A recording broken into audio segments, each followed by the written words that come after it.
New York Mets Nation? The Bat Fry, Kenny Fry here, and welcome to the Bat Cave. Woo! All right. What is it, Tuesday? I don't even know what day it is. Tuesday Blues Day. Here we go. So last night the Mets were able to come off with a nice win, able to even the series up. One game apiece, heading back to Citi Field, heading back to New York, heading back to Queens. And you have to be very happy if you're a Mets fan. That's what you look for in Los Angeles. You want to sweep, but in Los Angeles, but that was absolute best case scenario, over the moon, top of the line scenario. But your main focus was just to get the split in Los Angeles. That way you put the pressure on the Dodgers. Now coming back to New York with 3 games there. So now you're looking at, best case scenario obviously is that to sweep there and end the series on Friday. Today being the off day, and the game's resuming tomorrow night. So that's obviously your best case scenario. The next scenario that what you're looking for as a fan is to take 2 out of 3. You want to take 2 out of 3 against the Dodgers. Go back to LA, up 3-2, where the Dodgers have to win 2, where you already proved that you can win there. All the pressure's on the Los Angeles Dodgers there, and they're very thin starting pitching staff. So that's what you're looking for. So that's, like I said, best case scenario, you go back to New York, you sweep it there, and you end it. But then, like I said, the next best scenario would be taking 2 out of 3. Obviously, the scenario we don't want to see is 1 out of 3, and the other one, the worst case scenario, is you get swept in New York. So hopefully that does not happen. Hopefully we have a raucous crowd there to cheer the Mets on, our Metropolitans on, and just make it very difficult for Dodgers, make them feel uncomfortable, make the pitchers feel uncomfortable when we're up to the plate, and when we're pitching, get on the batter's case when they're down in the counter or whatever it takes, grimace their asses up. All right, so looking back at last night, I said yesterday afternoon when I got on the show, the Mets need to start off. They need a fast start to the game. They need to jump on the Dodgers quick to steal any kind of momentum, steal any kind of crowd noise, silence the crowd at Chavez Ravine there in Los Angeles. And Lindor does that. He steps up to the plate. Hits the ball, is left field, left center, somewhere around there. Big shot, and set the tone. He really did. He set the tone. The Mets are out early, 1-0. Leadoff home run for Lindor. Place is dead quiet. Then you got Vientos come up. He lines out to left, and all right, that's an out. But credit where credit is due. It was a hard line out. It was a solid line out. And that kind of let you know where the Mets' mindset was. They were locked in. They were going to hit the ball hard today, and sooner or later they were going to start finding gaps and getting people on. So next up, Nimmo walks, and that brings Pete up, Alonso, who's your, oh no, he's going to ground into a double play guy, and he grounds into a double play. But again, a very hard hit ball. I think it was hit like 107, 108 mile an hour off the bat. And not only that, it almost found the gap. It was in between third and short to the point where it almost snuck through. If that ball's hit a little bit harder, that gets through. Or if it's off to a little bit to the right, that might be deep enough in the hole where the shortstop's running the opposite way, running away from first base where he can't make that play. So that's also a good thing to see. Yes, it was a double play. Yes, it took us out of the inning. But I felt like that was just something that showed you that the Mets were locked in. It almost snuck through. It was a hard hit ball. But then we go to the bottom half, and Shamanai, you could tell, was locked in. He goes out there, he gets Ohtani right away, gets Mookie, gets Teoscar. 1, 2, 3. We come back out, and let's see if we can build on that 1-0 lead. So the second inning starts. Marte, who's again in the lineup behind Pete Alonso, he singles. Winker walks. Iglesias, he ends up popping out. Then you have Alvarez. After that, Alvarez pops out. And Alvarez, he does not look good at the plate at all. I don't know if they should look at starting Torrens. I don't think so. I think he's your better of the two players. And now, see, it's hard to say. Feeling wise, I feel like Torrens is a little bit more ahead of Alvarez. Buddy, stop. Sorry, my little guy's moving this shelf here. When he moves it, the sun comes right there in my face, and it messes me up. But anyway, the Torrens, I feel like might be a little bit better of a defensive catcher right now, and distractions are everywhere. But Alvarez hasn't been terrible defensively. During the season, I don't think he was good at all. It's just that this was a bad year for him, a tough year. But he was able to throw out Shohei Ohtani yesterday, stealing. I think that was yesterday. It was a terrific throw, terrific tag, and they were able to get him. But at the plate, he's lost. I don't know if Torrens can give you better at bats or not. That's why I still think you stick with Beltran unless he needs a day off, unless he needs a couple days off. If you ask him, you get that Carlos Mendoza gets the feeling. If that's who sets the lineup, I have no idea who sets the freaking lineup. To be honest with you, old school wise, you figure it's the manager setting the lineup, but it could be somebody else. It could be Stearns. I'm not sure. I have no idea. Some sort of they plug names into a computer and it jumblizes it and it comes out. I don't know, but anyway, I still think you keep trolling. Beltran, you ride with it, and hope that sooner or later he figures it out. Even though we've been saying that for months with him since he came off the injured list, since he came off the IL. But he's just taking huge hacks. Like every time up there, you just watch him, and then even if you don't know what the situation is, it doesn't matter. The dude is just taking hacks. He is up there hacking. That's your prototypical hack. You're a hack job.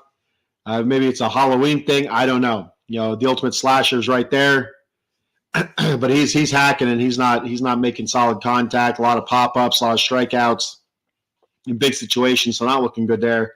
So now we have 2 on, 2 out. They decided with first base open. They decided to intentionally walk Francisco Lindor, loading up the bases for the playoffs' hottest hitter, Mark Vientos. And I didn't see this live because I was driving. And I was listening on the radio. But if you were watching the television broadcast of the show, of the game, you would see Vientos' reaction to them walking Lindor to get to him. And, Lindor is a scary hitter. He's already homered in the game. It's just the second inning. And Vientos is a rookie, not technically, but technically a rookie. He's not up for Rookie of the Year because I guess he had too much time in over the last 2 seasons or whatever the criteria is. He does not meet. And anyway, so they walk Lindor, and Lindor is not nearly as hot as what Vientos is in big spots in the playoffs. And Vientos is like kind of a head shake, put the helmet back on. I was like, all right, I guess they don't know. They about to find out. So he gets up there. He actually works the count full. Really good at bat. Battles back into it. Works the count full. He gets a meatball down the middle of the plate, and he crushes it. First glance, when I went back to watch the replay again, I was driving during this and listened to Howie Rose, which is phenomenal. That's a win for me. Instead of listening to those idiots on TV, and loving up on Ohtani. It's Ohtani this, Ohtani that, Ohtani, then Mookie. It's like Jesus, I had somebody on my Facebook, a Phillies fan, when the Mets were playing the Phillies, complaining that the Fox announcers were slobbering all over the Mets knob during, I think it was Game 3. And I said, in all fairness, games 1 and 2, which I believe were ESPN, they were slobbering all over the Phillies knob. It was Phillies this, Phillies that, Phillies best team in the first half, and blah, blah, blah. And this, that, the other. World Series 2 years ago, they were there. Last year, the NLCS, do they take that step forward? Blah, blah, blah. Just, all over it. this series so far, first 2 games, it's been been disgusting. It's like it's watching a pornography that you don't want to watch. It's like I don't know. I'm not gonna expand on that, but because nobody wants to hear about it. So, but anyway, it's just been pro. It's been pro LA. It's been pro LA for the most part. Now it's a lot of it has to do with Ohtani. Yes, he had a terrific season, a historic season. This, that, and the other. But I feel like we've done all right as well. But anyway, again, back to the point here. So I got to listen to Howie Rose make the call. But when I went back to watch the highlights, at first glance on the grand slam, it didn't seem like he got all of it. It just seemed like it's going to be a fly out to deep center, maybe to the wall, maybe hits the wall. But that kept going, and went a couple of rows deep. And so it was a shot. It was an absolute shot for Mark Vientos. He knew it when he hit it. You could tell after he hit it. Kind of watching and going into the home run jog then.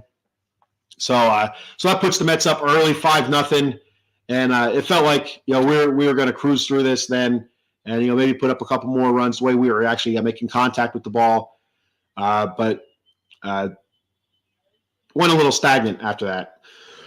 Or not put us up 6-0. Tyrone Taylor had an RBI before that actually. Tyrone Taylor, I missed that one. Tyrone Taylor had an RBI double, and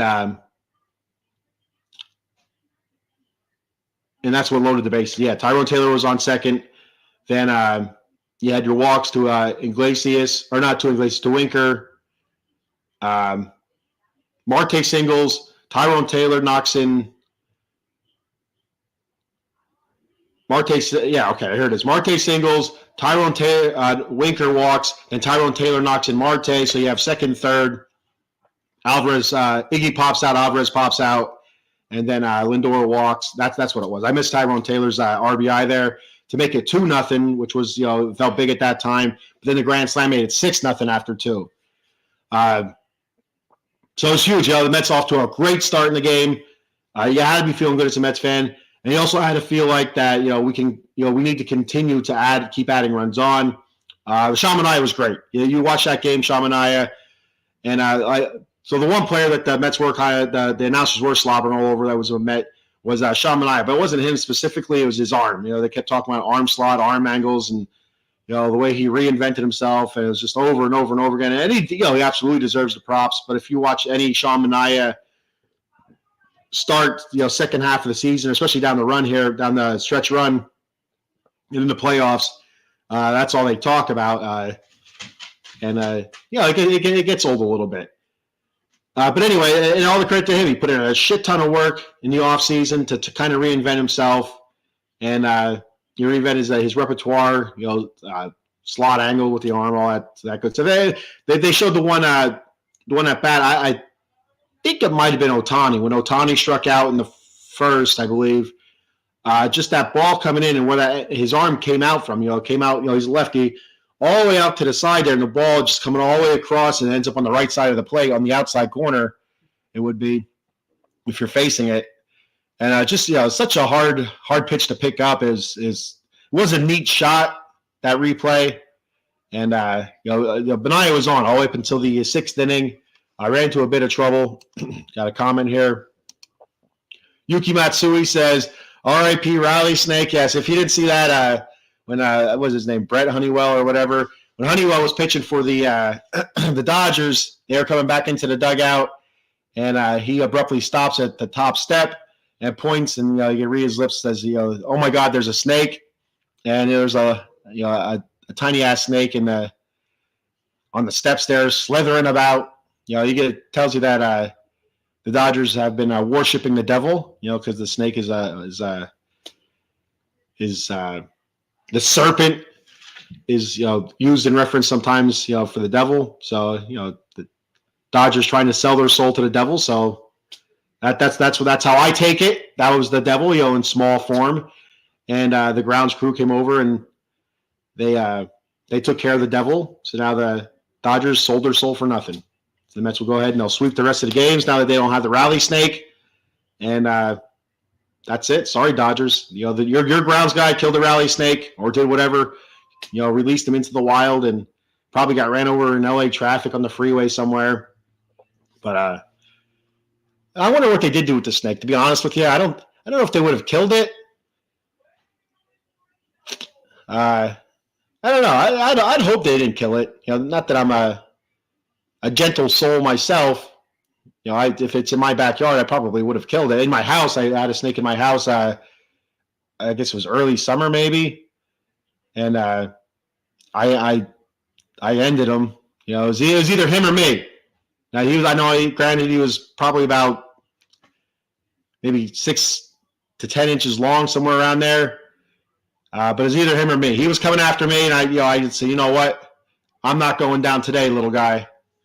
And I took care of him, just like I take care of all the spiders with a broom and a shoe. Things got to be done. The bat fly doesn't take any crap. Man, myth, or animal, doesn't matter. I have big shoes, and I will kill many a bug. Larry Bird Chicken, what's up, Larry? Big win yesterday. Yeah, it was a really big win. Need to come out of that out of LA with the 1-1 split. Feeling good about ourselves offensively. And I just mentioned that offensively, get out to that hot start, 6-0 right away after 2, and just unable to really tack anything on. We did have a couple opportunities, but just unable to get that next big hit to really put the game away, or at least feel comfortable. Because to be honest with you, in the second inning with the Dodgers lineup, the way it's constructed, who they have in that lineup, 6-0, I did not feel good. I did not feel good, 6-0. I felt good that we had 6 runs that early and we were up 6-0, but in no way I felt comfortable like, oh, this game is over. The Dodgers will not come back from this. They have enough firepower up and down that lineup where they're, a couple knocks away. Double, home run, double, gap to gap type stuff. From being back in this game and making it really, really uncomfortable. So a lot of squandered opportunities, a few squandered opportunities for the Mets to tack on more runs through the middle innings. But either way, getting the victory was huge for the Mets, no matter what it looked like or how it was done. The final was 7-3. You can check Larry out on Tuesdays. I'm not sure, Larry. Let me know if you guys are live tonight on the Part-Time Marks wrestling podcast. I also do a wrestling podcast, the Atomic Drop, but we have been off for a couple of weeks now. So I'm hoping to get back onto the Atomic Drop over the next couple of weeks. Not this weekend, but maybe next weekend or the weekend after. I have to double check my schedule and get with the guys to see if we can get the Atomic Drop back. But yeah, check Larry out on the Part-Time Marks. Usually Tuesday nights, but I'm not sure if he's on tonight or not. So if Larry's still watching, you can go ahead and throw that out there if they're on tonight or not. And I will plug the show. So Manaea works, cruising through the lineups, cruising through the Dodgers order a couple times, gets to the 6th inning and ran into a little bit of trouble, just kind of lost his control. Ends up walking the first 2, and we got to go to the bullpen. They go to Phil Maton, which kind of surprised me. I didn't think they'd go to Maton. He's been shaky, but they go Maton. So it is what it is. And Manaea's line ends up being 5 innings pitched, 2 runs, 3 runs, 2 of those earned, 4 walks and 7 strikeouts on 87 pitches. And so those runs coming up with Maton pitching. Trying to remember how it went, if it was bases loaded or not. But I think there was 2 men on. I feel like there was 2 men on, and I don't remember who hit it, but one of the Dodgers hit it up the middle, hits off the mound, I believe. Takes a weird bounce. Iglesias has it lined up for a double play, which I think might have ended the inning. I don't remember exactly. I had it lined up for a double play. Just bounces, I think, over his glove. I'm trying to remember exactly, or did he bring his glove up too high, went under? Doesn't matter. He missed it, and I think they ended up scoring it a hit, but it could have been an error as well, or they scored an error. I'm not really sure. I'm all lost with it now. I can't remember if they scored an error or a hit. It doesn't really matter. And they probably scored an error looking at his line here, because they had 3 runs and 2 of those were earned for Manaea. Actually, the 2 runners on base were his. And where the hell did the 3rd run come from? I don't know. But anyway, back to it. He gave up a solo shot to Max Muncy. That's right. He gave up a solo home run to Max Muncy in the 5th inning. Okay, I missed that. And then the 6th inning is where he walked back-to-back guys to start the inning, and they ended up pulling him. Great outing for him. Really good outing. He had ace stuff yesterday, but ran into some trouble, like I said, in the 5th. And it's a tough lineup, high-pressure lineup, so it is what it is. So Maton's in. A ball hit up the middle, gets past Iglesias, which would have been a double play, easy double play. It was Freddie Freeman that hit it. I remember that now. So now bases are loaded, I believe. And next guy up hits the ball fairly hard, past the diving Pete Alonso. And I know Pete's getting a lot of guff for this right now. You should have had it. And I tell you, I think 9 times out of 10 he does have it. We've seen him make that play most of the season. To be honest with you, he's worked really hard on his defense, and we've seen, especially down the stretch, we've seen him make a couple bonehead plays. The drop pop up there in Milwaukee, but he came back and was able to make up for it. I can't think of the word I'm thinking of. I can't really think of right now. I don't know what it is. Brain not work, and so the atone for his mistake. That I think that's the word I was looking for. But anyway, it sneaks under his glove. It actually hits off of it. And we've seen him make that play a whole bunch of times. Now, whether or not he was screened by Freddie Freeman, it doesn't matter. You need to make that play. For your pitching staff, for your team. 2-run scorer. That makes it 6-3 now. That was Edman that hit that. And he's come up with some pretty big hits so far against the Mets. So there's a 2-run single that scored Mookie Betts and Teoscar Hernandez. But the next batter up, it was a grounder. Who was it hit to? It was hit to. Was it hit to Lindor, or is it? I think it was hit to Vientos. It was hit to a grounder to Vientos. Vientos bobbles it. Actually, fires it to second base, and Iglesias is covering it. I'll tell you what. Kudos to these next 2 players here. They have back-to-back fielding gaffes, if you will. Both still tough plays, but still plays that they need to make and they have made in the past. But the throw, Vientos throws it to Iglesias, which was a very good throw. Very good throw by Vientos. Hard throw. And for Iglesias to stay in there with Edman sliding into him, you watch that, you watch in slow motion and you get kind of a little cringe the way he slid into his ankle. And I tell you, I think 100% that's a clean slide. Iglesias is in the front of the bag. He didn't, it's not like Edman put a spike up and spiked him in the leg.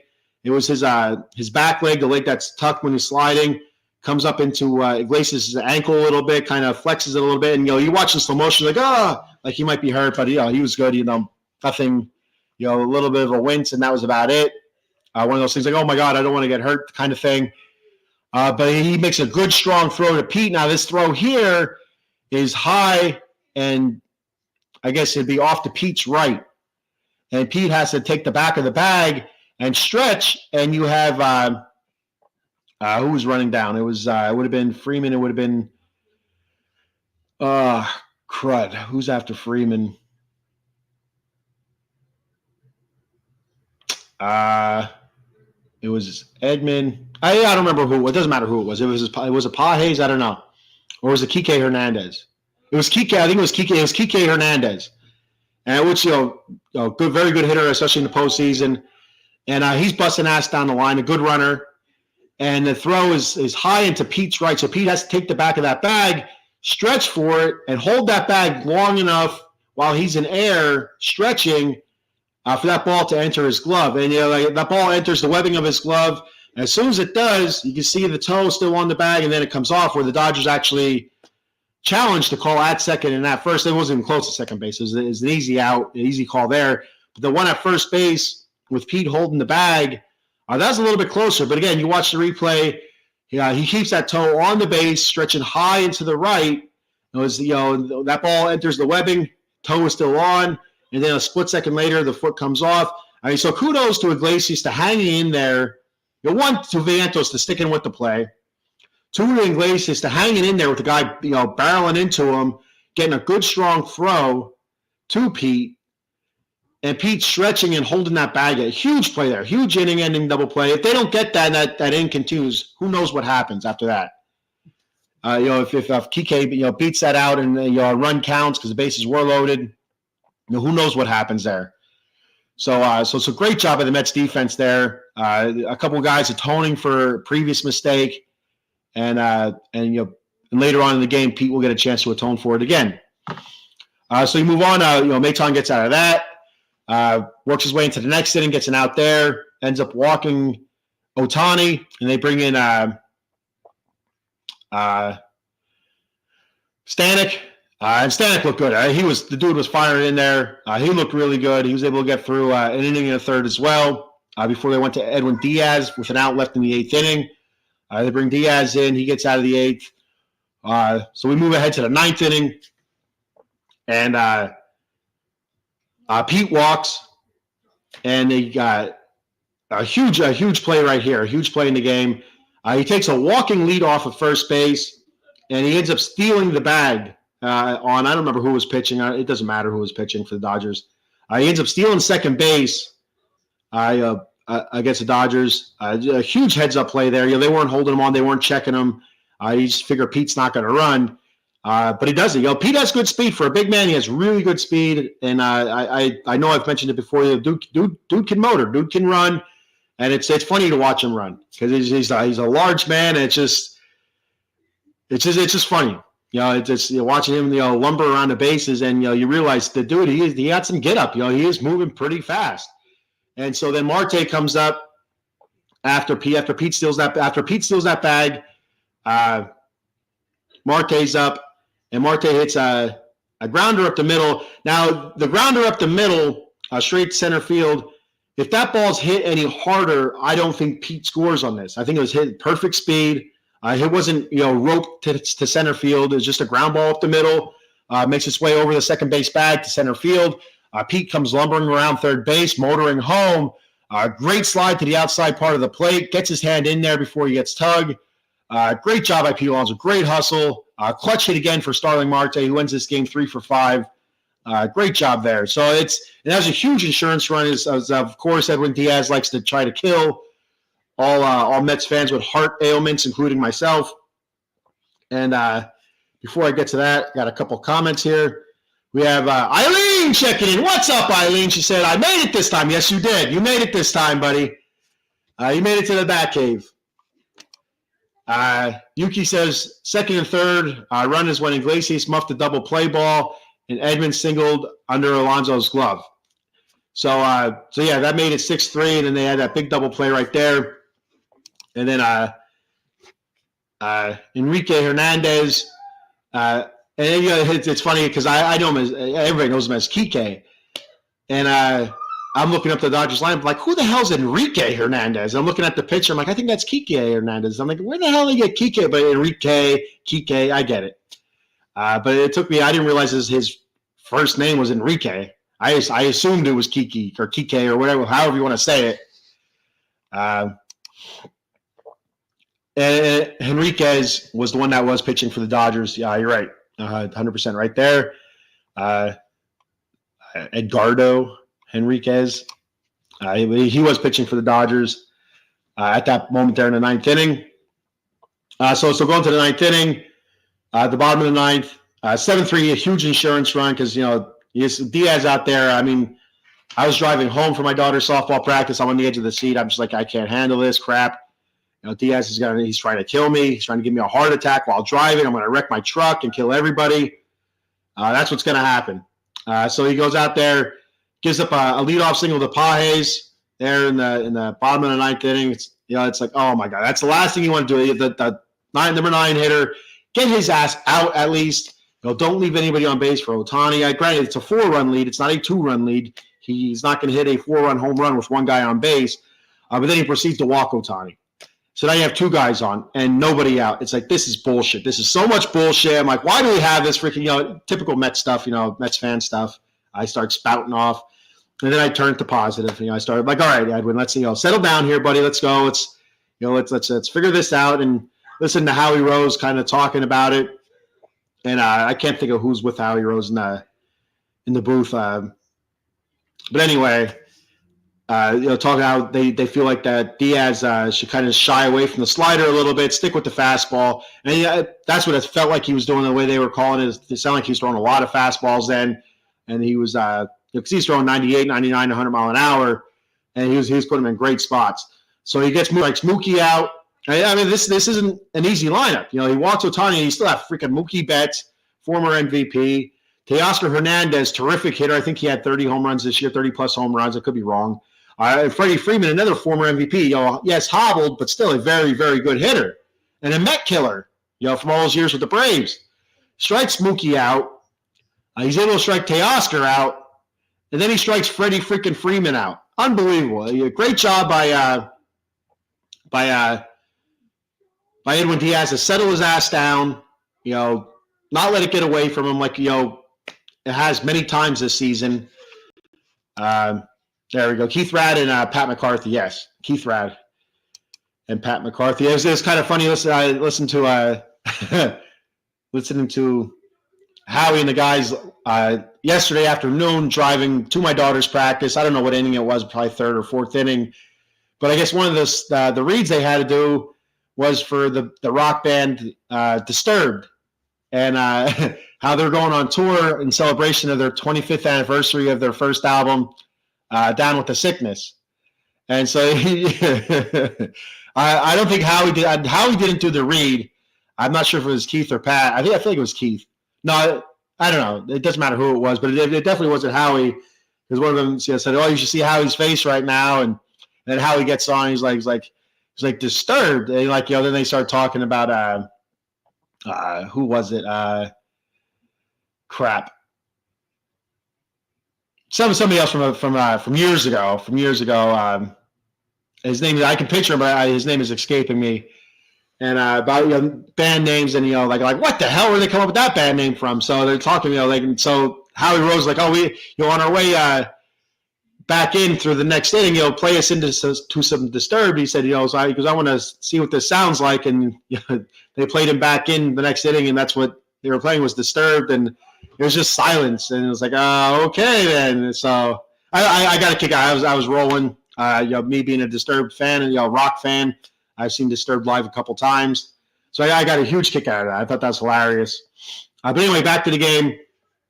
One of the keys to the Mets yesterday, not only jumping out early on the Dodgers 6-0 after 2 innings, and being able to hold that lead even when they're in trouble. I mean, Kike Hernandez, he left a lot of guys on base yesterday, and he's a very good hitter, overall, and especially in the postseason. He's been known to be a very good hitter. And he left a lot of guys on. Which was huge. Getting those big outs with him at bat. I think one time he flew out, and the other time he grounded in double play with the bases loaded. So it's a great job by the Mets pitching staff, bullpen, great job. But the holding this meat of their order to nothing. Ohtani 0 for 3, 2 strikeouts, 2 walks. Mookie Betts 0 for 4, 3 strikeouts, a walk. Teoscar Hernandez 0 for 3, 2 strikeouts, 2 walks. And Freddie Freeman 0 for 5 with a strikeout. I mean, and Will Smith 0 for 4 with a strikeout. Kike Hernandez 0 for 3 with a strikeout and a walk. So, they did a hell of a job. Freddie Freeman reached on error, so he did get on base, but it was through an error. So look at that. That's what, 0 for 7, 10, 15, 19, 22. 0 for 22. They held the big bats in that order yesterday. They allowed them on base 2, 3, 5, 6, on base 7 times. So that's a hell of a job, and able to control the traffic on the base paths. Like I said earlier, Alvarez throwing Ohtani out, stealing second base, and got to keep that up. Got to really shore up that defense. You can't let any mental mistakes or whatever happen yesterday. They were able to get a couple runs off of it. Need to limit that stuff to the point where it's not hurting us. And because we are a very good defensive team when we're on. When we're off, just some of the mistakes you make. It's like, what in the hell is that? like just like that, the inning end double play, you have Vientos bobble it a little bit. If he makes a clean transfer to his hand and makes the clean throw, it's double play is not even close, to be honest with you. They beat Kike by a step. But because he bobbled it, that's a split second they're lost. And, that makes it a lot closer than it has to be. So it's a great job there. Going back to Queens, 1-1. I love it. Absolutely love it. And a couple things to look at is what do they do with Alvarez? Do they continue, putting him out there even though he's struggling at the plate? Behind the dish, like I said, not bad. I guess, I talked about this yesterday. I can't stand the catchers down on one knee trying to block the ball. It just looks so bad. I feel like there's so many more pass balls because of that, because you're in pretty much an unathletic position when you're down on one knee trying to block a ball. And one way is if you have the left knee down, it's going to be easier to block to the right, I would imagine, or to the left. Whichever way. It's going to be easier to block one way than the other with one knee down, because you're just not going to have that mobility. Now, if you're in the crouch, you have that mobility to left or right a lot easier. I just don't understand why all the catchers have turned to this one knee approach. It's not just in baseball. They do it in softball as well. I've been seeing a lot more of it. And I'm not teaching my daughter that. My daughter's a catcher, and I refuse to teach her that. If she's going to get taught that, it's going to be by a coach in high school or college if she is able to be fortunate enough to play at the next level. So we'll see what happens there. With Alvarez, or do they keep trotting him out there? Do they let Torrens have a swipe at it? I still think they should keep trotting Alvarez out there. I feel like he's earned it. And sooner or later, he's going to have to come up with a big hit. I feel like I just feel like every time he's up, I just feel like it's coming. There's going to be a big hit from this guy, and it's going to lift a lot of pressure off of him. And the other one is Nimmo, and our good friend here of the show, Yuki Matsui. I did hear Yuki's name mentioned on the Locked On Mets post-game show last night. The host of that, I'm not sure what his name is, but he mentioned he's like, in our chat here, Yuki mentioned, and it has to be Yuki Matsui. It has to be Yuki Matsui. So there you go, Yuki. Your name's you're becoming famous here. Not from me, from those guys over there. I'm not as big as those guys from Locked On Mets and the Locked On Mets post-game show. But anyway, Brandon Nimmo, Yuki mentioned yesterday about Brandon Nimmo having plantar fasciitis, and is I'm not sure which foot it is. And you can tell it's hindering him. It's hindering him defensively. Now, at the plate, he said it doesn't hurt as much, but it has to. Sometimes, like, there was the one foul tip that they were talking about on the radio broadcast where he kind of had to turn his foot or ankle because it's an inside pitch and took a swing at it. And, that has to hurt. Puts pressure on your foot. Busting butt out of the box, which he's known for. You have to feel pain there as well. I guess they said it's mostly on a slowdown that it hurts. Not so much on running at full speed, but we'll see what they do with him. Do they give Nimmo a couple days off? I don't think so. I think they keep him in, but do they move him to DH maybe and pull Winker out? I'm not sure. I'm not sure what they're going to do there with that. Then now with Jeff McNeil in the on the roster, do they put trot McNeil out there and just give Nimmo an extra day of rest? And it's not going to heal itself, off a couple of days of rest. And this is something that takes months to heal of rest. It takes a lot of rest. So we're going to have to keep our eye on that and see how Nimmo's performing. If he's hindering the team, then they're going to have to pull him out, I think. So, which is unfortunate, So Yuki said, Game 3 prediction: Sevy versus Walker Buehler. I feel like it would have been the first game of the series, of our home part of the series. I feel like the Mets will come out on top. I just feel like Sevy is going to get knocked around a bit. I feel like one of those games where he goes 4 innings, he's going to have like 80 or 90 pitches, early on, because he's getting hit around and he's walking some guys. But it's one of those where he's not giving up a ton of runs. You know what I mean? I feel like it's one of those type of starts.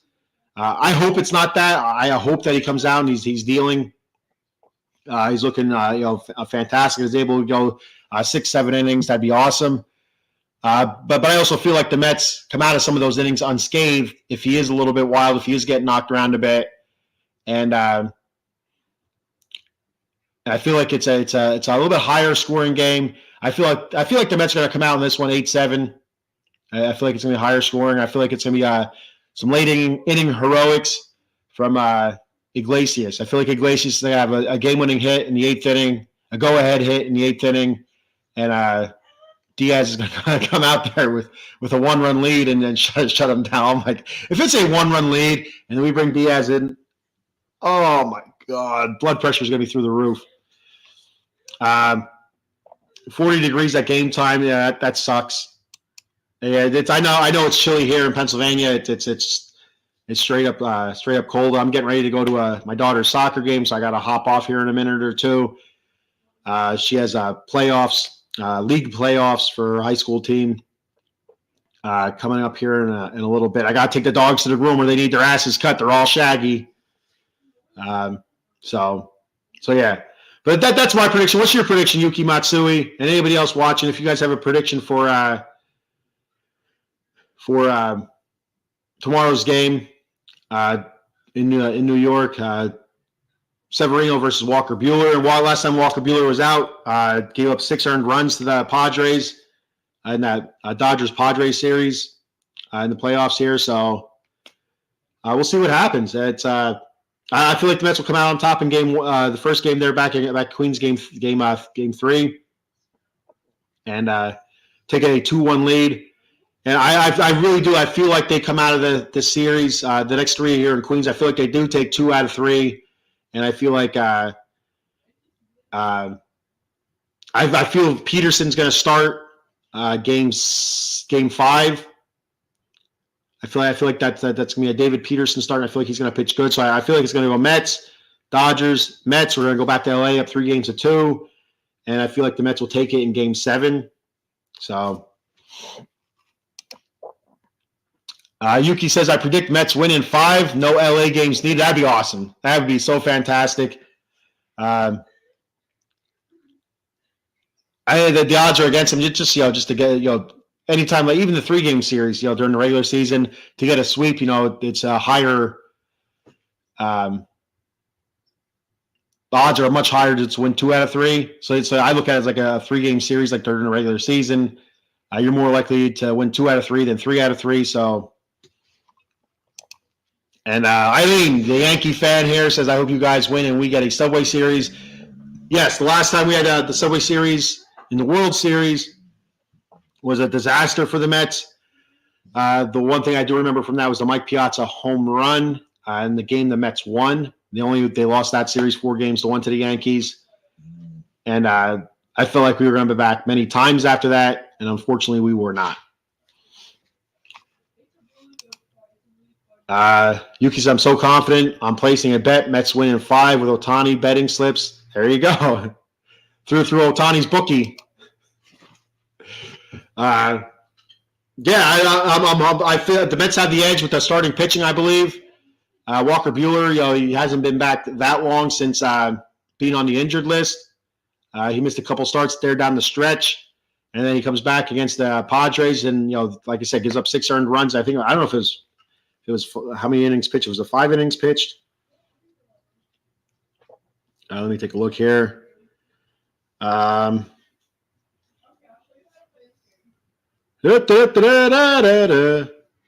I'm like an elevator. That's our elevator music. 5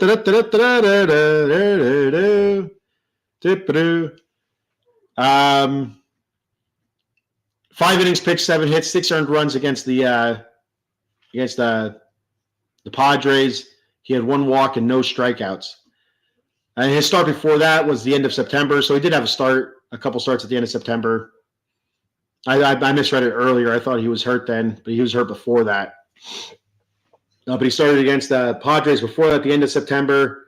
Won 5 innings, gave up 1 run, Then start before that against Colorado, 5 1/3, 4 earned runs. That was not in Colorado either. So that was in LA.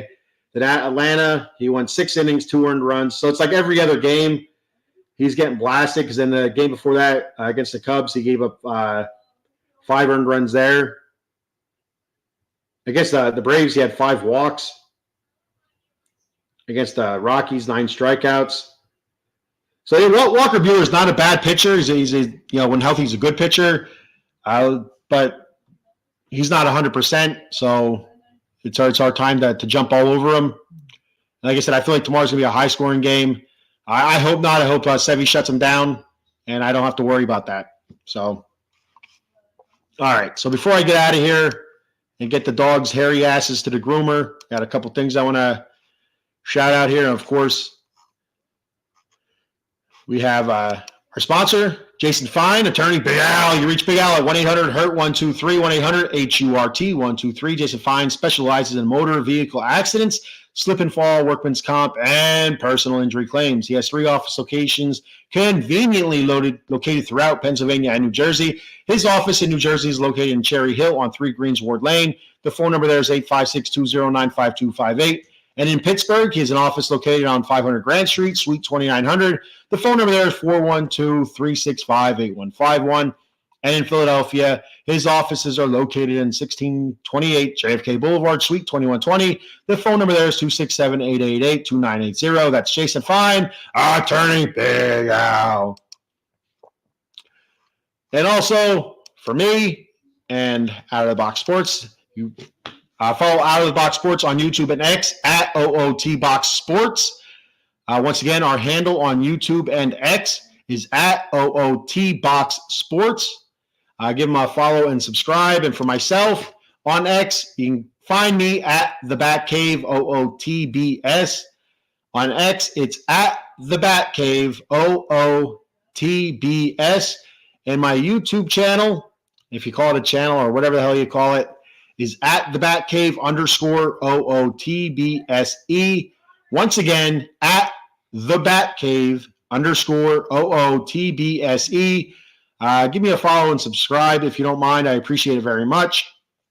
And I'll have a new sponsor I'll debut tomorrow, and we'll go from there.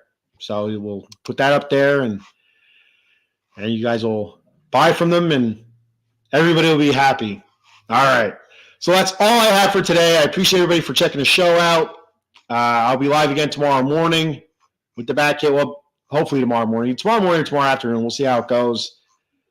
I like being well rested because it seems like I struggle when I'm tired.